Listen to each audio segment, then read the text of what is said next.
বলা হয় না স্বর্গের হওয়া যায়, লোকে হওয়া যায়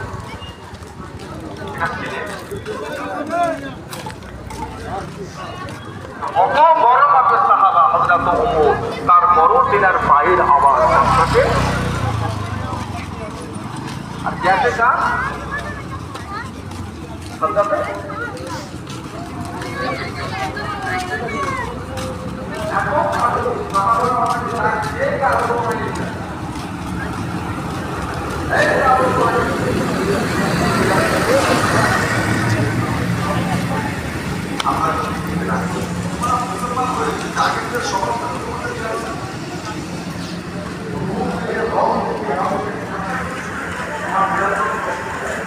আপনার